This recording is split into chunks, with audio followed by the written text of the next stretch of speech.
Back in the 1830s, the United States was expanding westward, and that expansion often came at the direct expense of the Native Americans. Policies like the Indian Removal Act of 1830 made it legal, as well as encouraged the forced removal of native tribes from their land. This created a lot of tension and suffering, and eventually, because of all of this, native voices began to push back. One of the most important voices during this time was William Apez. Who is William Apez again exactly? Well, Apez was a Native American activist, writer, and also Methodist preacher. He lived during a time known as the Second Great Awakening, which was a major religious revival in the U.S. that emphasized personal faith, equality before God, and moral reform. These ideas had a big influence on Apez, and because of his Christian beliefs, he strongly felt that the way Native Americans were being treated went directly against Christianity, especially since a lot of the settlers were Christian. And this would eventually lead him to making his famous speech, "An Indian's Looking Glass for the White Man."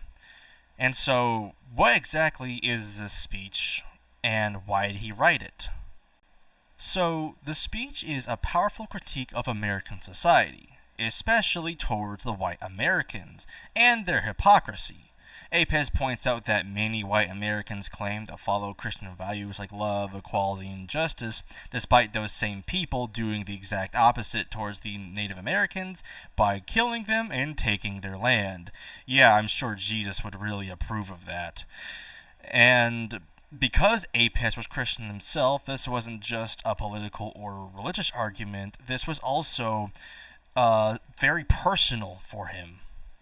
And in this speech, Apez starts by reminding his audience that all people are created equal in the eyes of God. He argues that no race is better than another and directly challenges the idea that white people are more civilized than the Native Americans. He calls out racism head on by asking a simple but really powerful question. If God doesn't judge people based on skin color, then why do humans?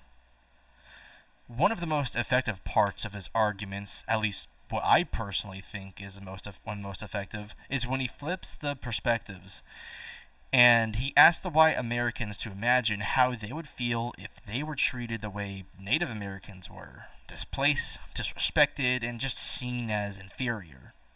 Throughout this speech, religion is his main tool. He uses it to show that Christianity should stand for fairness and compassion, not oppression. So, why did Apez write this speech?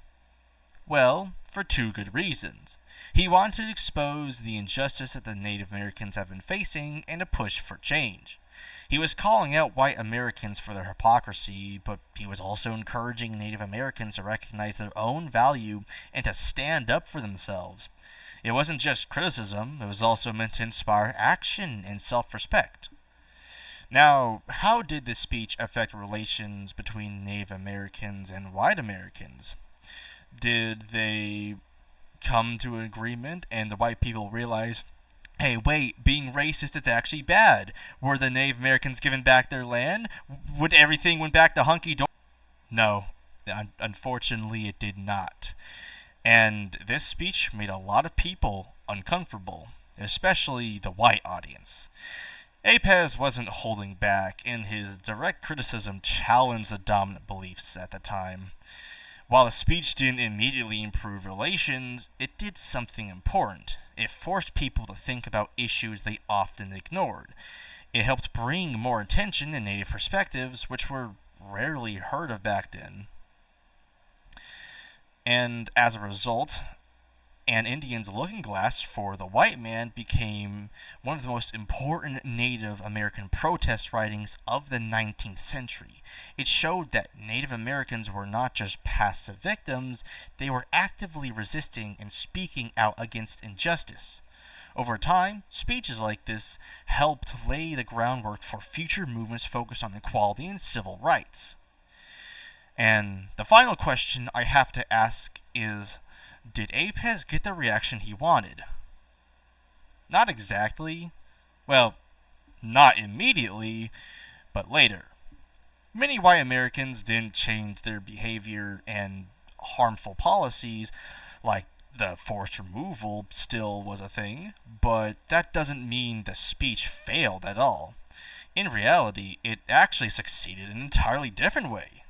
The fact that it made people question their own beliefs and sparked conversation were able to give Native Americans a stronger voice during a time when they were often ignored.